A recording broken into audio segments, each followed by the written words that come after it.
Apa kabar pemirsa? Bertemu lagi bersama saya Rini Reski dalam Warta Parlamentaria. Kami sudah menyiapkan beragam informasi seputar kinerja dan kegiatan anggota DPR RI.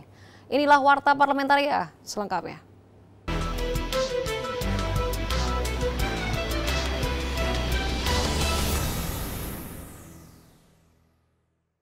Komisi 8 DPR RI menilai pembelajaran jarak jauh atau PJJ di sektor pendidikan keagamaan dan pesantren berpotensi menghilangkan generasi terdidik karakter dan menurunkan kualitas siswa karena terbatasnya wadah interaksi dalam menerima pembelajaran. Ditemui usai melakukan kunjungan kerja reses di Kabupaten Serang, Provinsi Banten, Wakil Ketua Komisi 8 DPR RI Marwanda Sopang mengatakan, pembelajaran jarak jauh berdampak buruk terhadap kualitas dan karakter siswa maupun santri. Menurutnya, jika hal ini terus terjadi, Indonesia akan kehilangan generasi terdidik karena tidak mampu menyerap pembelajaran secara virtual. Karakter anak-anak itu nggak bisa ditransfer lewat daring, itu harus lewat praktek, lewat interaksi, lewat bimbingan gitu. Karena itu kita berharap pemerintah bisa mempetakan daerah-daerah yang kalau situasinya sebetulnya tidak membahayakan, itu lebih bagus tatap muka. Anggota Komisi 8 DPR RI, Igede Nyoman Kesuma Kelakan, mendorong evaluasi pembelajaran secara virtual. Menurutnya, guru harus memberikan ruang diskusi dan ekspresi kepada para murid, sehingga kegiatan pembelajaran tidak dilakukan hanya satu arah.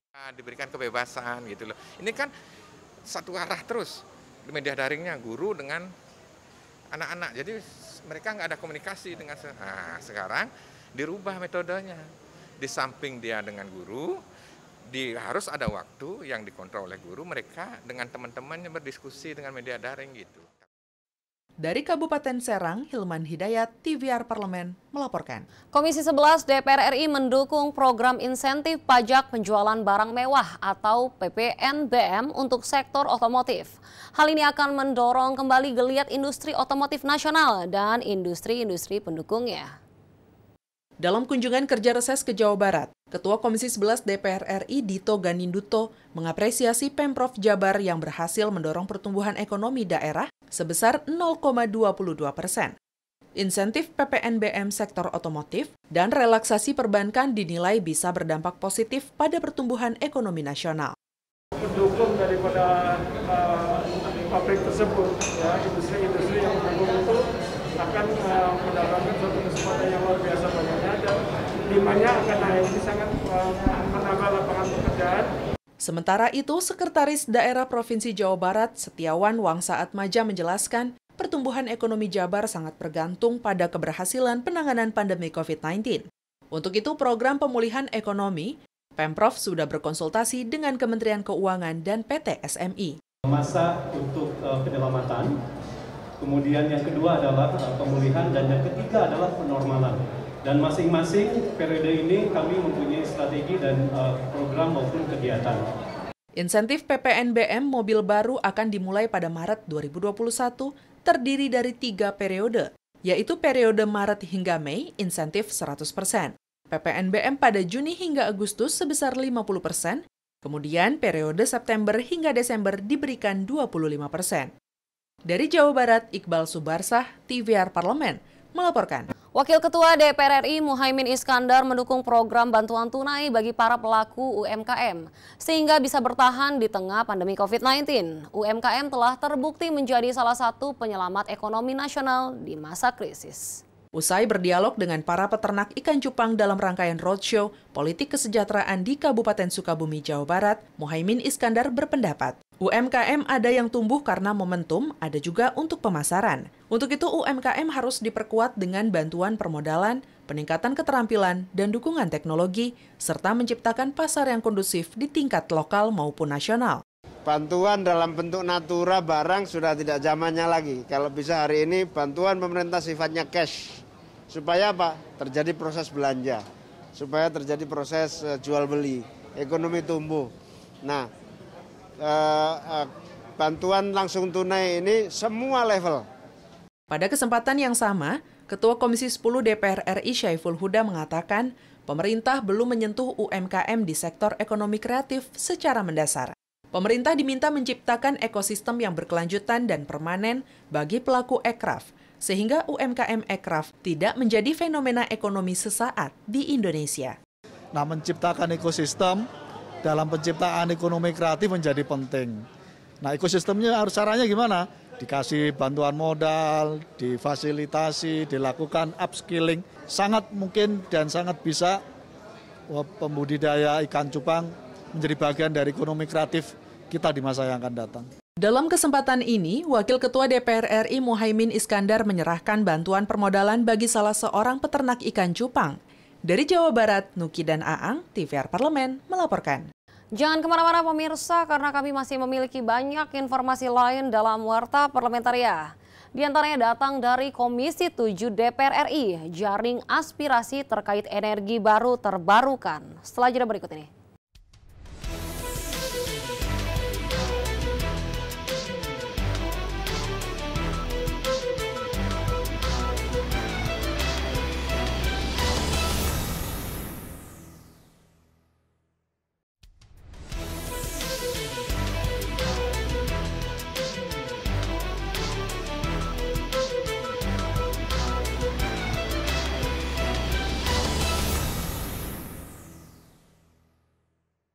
Terkait rancangan Undang-Undang Energi Baru Terbarukan, Komisi 7 DPR RI secara proaktif menjaring masukan dari kalangan akademisi.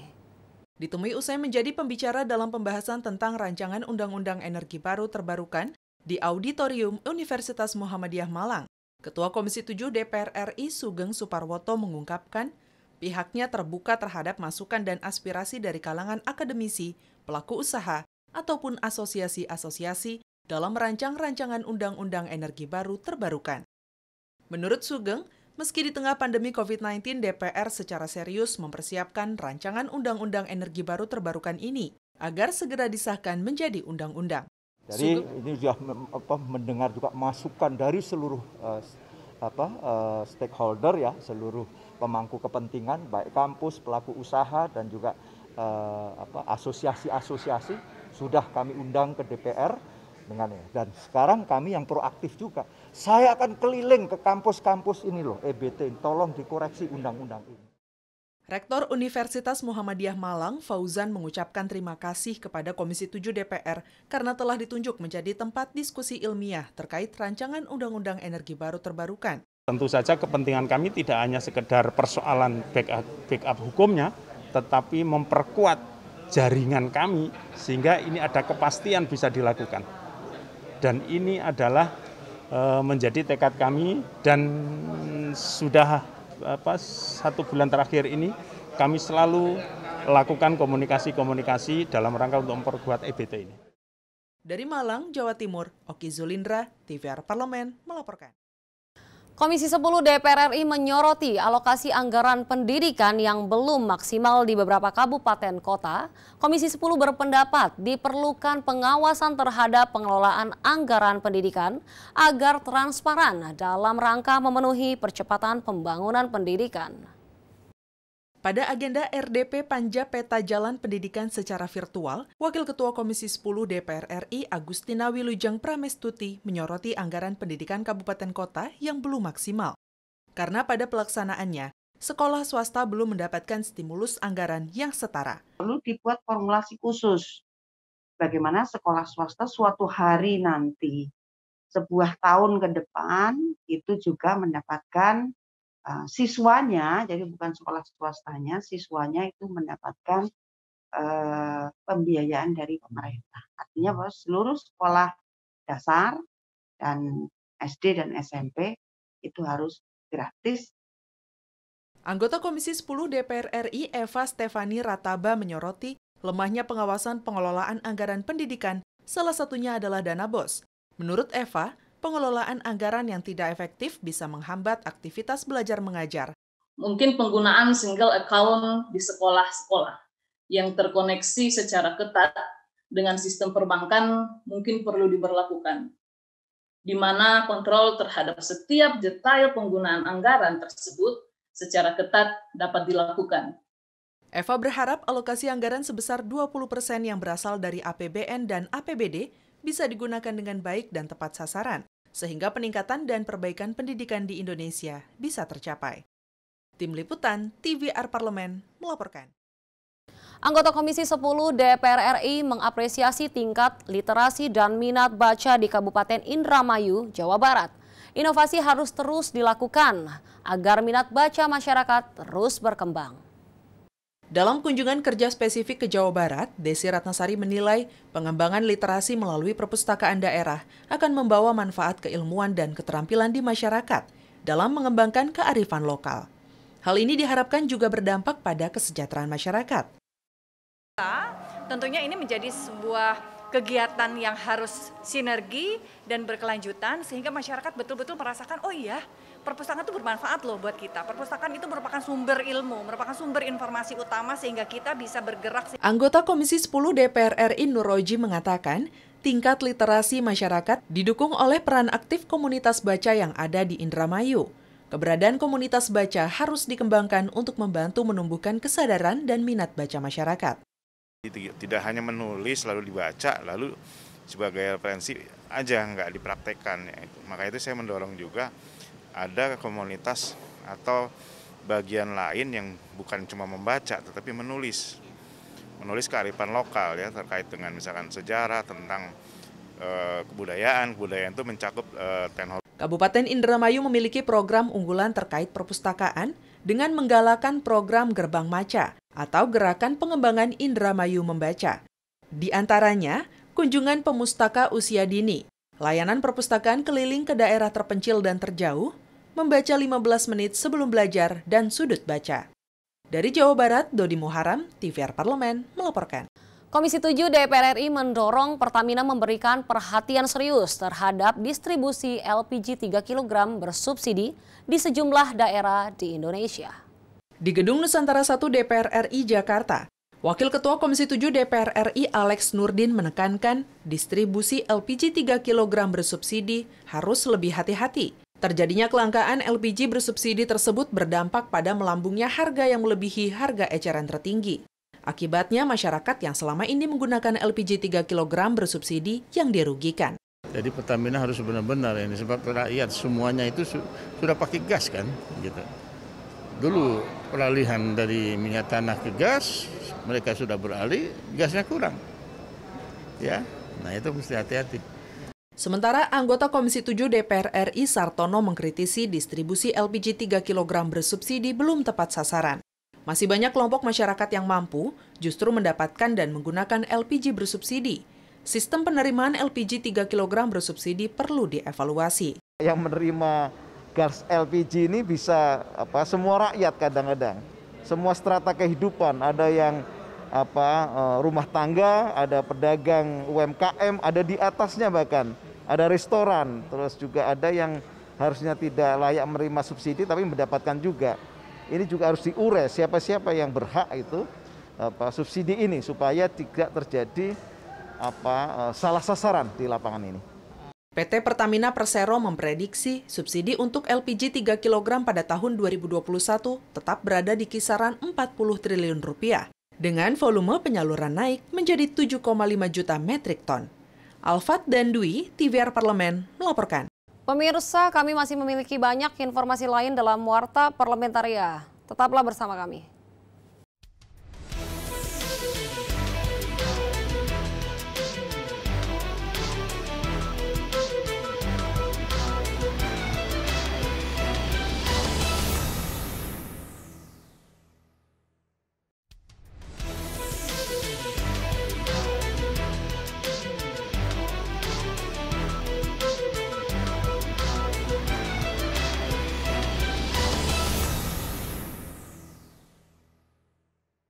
Komisi 11 DPR RI berharap insentif pajak yang diberikan pemerintah terrealisasi dengan tepat, baik oleh pemerintah daerah maupun wajib pajak.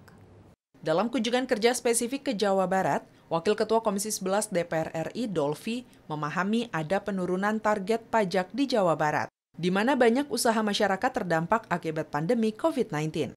Dengan berbagai insentif perekonomian dari pemerintah, diharapkan mampu mendorong usaha ekonomi masyarakat di Jawa Barat tetap berjalan. Dan kita pahami bahwa ini adalah akibat dampak pandemi COVID, di mana semua usaha kegiatan masyarakat berhenti, sehingga tidak ada pajak yang dapat disetorkan. Yang penting adalah sekarang melalui program PEN pemerintah, UMKM kan tetap dapat bergulir, dapat bantuan modal kerja, terus dapat relaksasi restrukturisasi kredit. Sementara Wakil Ketua Komisi 11 DPR RI Fatan menilai, pertumbuhan ekonomi, investasi, dan daya beli masyarakat akan memberikan dampak pada penerimaan pajak. Pemprov Jawa Barat diminta memperbaiki sistem dan membuat strategi yang komprehensif agar berdampak pada meningkatnya penerimaan pajak dan pendapatan daerah. Jadi selama ekosistemnya tidak diperbaiki, maka itu akan berpengaruh terhadap pendapatan pajak. Jadi itu menjadi PR kita bersama sehingga ke depan kita lebih baik lagi. Pada tahun 2020, realisasi pajak Provinsi Jawa Barat hanya 72 triliun rupiah, mengalami penurunan dari tahun 2019 yang terrealisasi 90 triliun rupiah. Dari Jawa Barat, Teguh Biantoro, TVR Parlemen, melaporkan.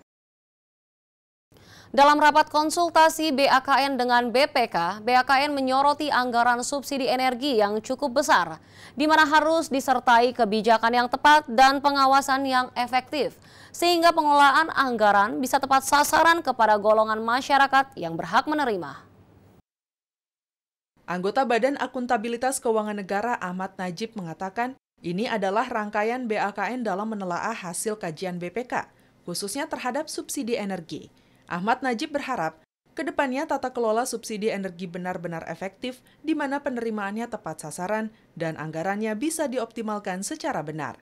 Ini bagian dari perbaikan tata kelola keuangan supaya ke depannya bisa lebih baik lagi. Memang ini kalau kita ingin secara komprehensif menyelesaikan permasalahan subsidi energi, tentu dimulai dengan datanya yang akurat, kemudian mencakup dari seluruh entitas yang ada, sehingga masyarakat yang berhak itu dapat diberikan subsidi secara adil. Gitu. Ketua BPK RI Agung Firman Sampurna mengatakan, hasil penting dari pemeriksaan subsidi energi adalah terkait dana kompensasi yang harus diubah pemerintah. Saat ini BPK sedang menyiapkan skema audit tidak lagi berbasis skema subsidi, tapi skema audit berbasis belanja.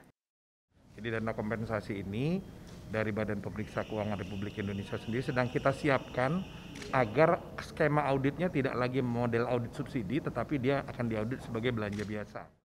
Salah satu opsi supaya alokasi anggaran untuk subsidi energi tepat sasaran dengan menyalurkan langsung ke masyarakat.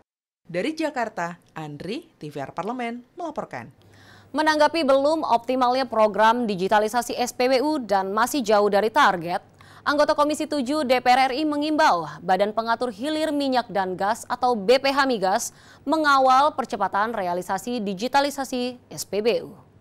Di Gedung Nusantara 1 DPR RI Jakarta, Willy Yosef meminta BPH Migas memaksimalkan koordinasi dengan Pertamina untuk secepatnya menyelesaikan program digitalisasi SPBU. Hal ini sebagai pengawasan dan transparansi penyaluran BBM bersubsidi ke masyarakat yang menjadi sasaran subsidi. Dan kita melihat masih banyak kendala-kendala yang dihadapi. Mengingat digitalisasi ini adalah fungsi kontrol dari negara, dari pemerintah terhadap penyaluran BBM ke konsumen-konsumen yang ada di masyarakat. Tidak jauh berbeda, anggota Komisi 7 DPR RI Diah Roro meminta program digitalisasi SPBU dikelola dengan baik dan cocok untuk jangka panjang. Komisi 7 akan terus melakukan pengawasan pengkajian terhadap program digitalisasi SPBU agar tidak menghabiskan anggaran namun tidak membawa dampak besar. Sebetulnya pada dasarnya this is the future kalau memang dapat dikelola dengan baik. Tapi kalau memang pada dasarnya malah merugikan beberapa pihak dan tidak terlalu optimal, kita mempunyai kewenangan juga untuk memberikan suggestion mungkin ke depannya tidak perlu menggunakan metode tersebut. BPH Migas melaporkan baru sekitar 70% SPBU yang sudah terpasang alat pemantau stok BBM ATG dan sekitar 98% SPBU terpasang alat EDC. Tim Liputan TVR Parlemen melaporkan. Demikianlah beragam informasi seputar aktivitas DPR RI yang sudah kami susun dalam Warta Parlementaria. Saya Rini Reski beserta kerabat kerja yang bertugas undur diri. Terima kasih atas perhatian Anda. Sampai jumpa.